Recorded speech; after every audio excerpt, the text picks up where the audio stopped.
बड़े उपाय किए जाते हैं, लेकिन सत्संग के बिना जीव का कल्याण निश्चित नहीं है।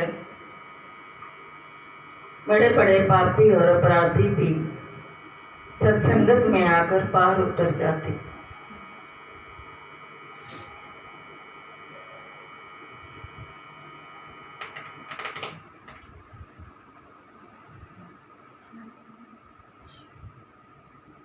एक घोड़े बेचने वाला घोड़ों का व्यापारी था।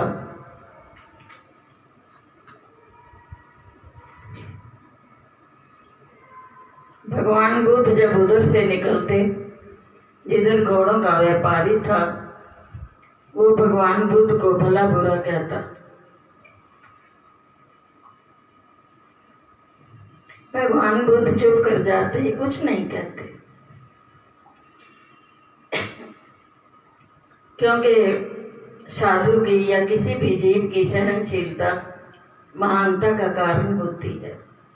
जितना कोई सहनशील होता है उतना महान हो जाता है। प्रकृति को सहन करना यानी जो कुछ हो सहन करे।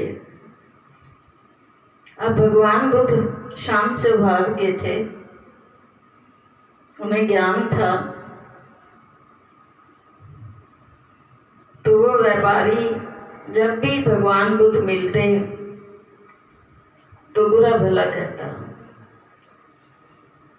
भगवान बुद्ध के शिष्यों को गुस्सा आता था कि ये हमारे गुरुदेव को जो भिक्षु थे क्यों भला बुरा कहता है, जब हमारे गुरु महाराज कुछ नहीं कहते।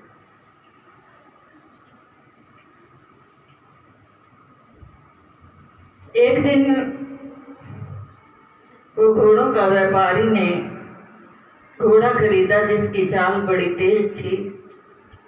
उस पर चढ़कर घूमने के लिए निकलता है और गिर जाता है, उसे चोटें लग जाती। अब भगवान बुद्ध जब निकलते हैं तो वो व्यापारी नहीं था, दूसरे दिन निकले तो भी नहीं था। कहते कहाँ गया वो व्यापारी जो बोलता है? तो पता करने पर पता चला कि वो तो अस्पताल में है, उसे चोटें लग गई। तो भगवान बुद्ध अपने शिष्यों के साथ उसके पास जाती हैं। महापुरुष कहते ना, जो तेन मारन मुखियां तेना ना मारी गो, आप नड़े घर जाइए पैर तेना दे चो। तो ये जो भक्ति का मार्ग है, सारा जो स्वयं धर्म पर चलता है वही दूसरों को धर्म सिखा सकता है। जो स्वयं सच को धारण करके चलता है उसका प्रभाव दूसरों पर पड़ता है, वो भी सच के मार्ग पर चलते। जो स्वयं अवगुणों के मार्ग पर चले और कहे दूसरे सच के मार्ग पर चले तो उसका प्रभाव नहीं होता। श्री गुरु महाराज जी सुनाते थे ना, बेटा एक बार एक देवी अपने बच्चे को लेकर किन्हीं संतों के पास जाती है और कहती है, महाराज जी मेरा बेटा गुड़ बड़ा खाता है, ये गुड़ खाता है इसलिए इसको समझाइए। तो साधु कहने लगे, बेटा एक हफ्ते बाद आना, फिर समझाऊंगा। एक सप्ताह के बाद वो बच्चे को लेकर संतों के पास जाती है और प्रार्थना करती। तो साधु समझाते हैं, बेटे गुड़ ना खाया करो। तो माई कहने लगी, वो देवी, महाराज जी इतनी सी बात कहनी थी, आपने मुझे कहा हफ्ते बाद आना। तो साधु कहने लगे, माता मैं गुड़ खाता था, मैंने स्वयं गुड़ खाना बंद किया तब इसे मना किया। मैं जब खाता हूँ तो मैं उसे कैसे मना कर सकता था, अब मेरा प्रभाव पड़ेगा इस पर। तो जो धर्म मार्ग है बड़ा बारीक है, जो स्वयं धर्म का पालन करते हैं उनके, देखो श्री गुरु महाराज जी के दर्शन मात्र से जीवों की जो मनोदशा है वो बदल जाती है संत महापुरुषों के दर्शन करने से। नंगली निवासी भगवान के दर्शन करने से कई मस्त हो जाते थे, उनकी सुरती चढ़ जाती थी, लग जाती थी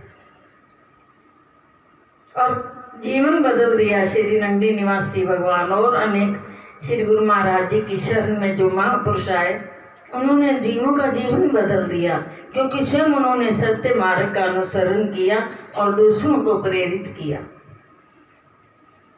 जब भगवान बुद्ध जाते हैं तो उसके शीश पर हाथ रखते हैं, बेटा ठीक हो ना?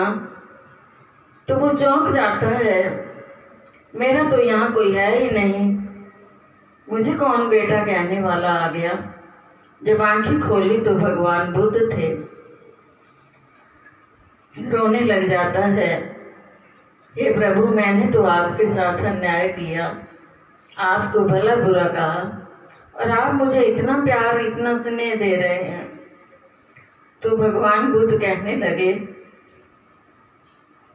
बेटा तुम्हें ज्ञान नहीं था ना, अगर तुम्हें ज्ञान होता तो तुम क्यों ऐसा करते। कोई बात नहीं बेटा, ठीक हो ना, ठीक हो जाओगे। मैं अपने भिक्षुओं को यहाँ छोड़ता हूँ तुम्हारी सेवा में, क्योंकि पूछते हैं तुम्हारी सेवा में कोई है। कहने लगा, जी मैं तो बाहर से आया हुआ हूँ, यहाँ मेरे पास कोई नहीं। तो दो भिक्षु छोड़ देते हैं भगवान बुद्ध। कहते हैं जब ये ठीक हो जाए तब आना। तो वो भगवान बुद्ध का शिष्य बन जाता है और बौद्ध धर्म का प्रचार करता है। तो प्रेमियों, जो सत्संगत है उसमें जीव का उद्धार होता है। अब श्री गुरु महाराज जी के चरणों में प्रार्थना करते हैं पंडित मोहन लाल जी, गुरु महाराज जी मैं मस्त हो जाऊं, दीन दुनिया की सुध भूल जाऊं। तो श्री गुरु महाराज जी फरमाते हैं, मेरा दरबार मस्तों के लिए नहीं है, ये परोपकार के लिए है। अपना भी भला करो और दूसरों का भी भला करो। अगर कोई ये सोचे मैंने खाना खा लिया है और मुझे दूसरों की परवाह नहीं, तो इस तरह तो वो पेट बालू कहलाएगा। आप अपना भी भला करो और दूसरों का भी भला करो, क्योंकि परोपकार के समान कुछ भी नहीं है। तो इस तरह प्रेमी श्री गुरु महाराज जी के चरणों में सत्संगत में आकर जीव को समझने के लिए बहुत कुछ मिलता है। भाग्यशाली जीव वो होते हैं जिनका स्नेह साधु संगत में होता। बोलो जयकारा बोल मेरे श्री गुरु महाराज की जय। बोलो साची दरबार।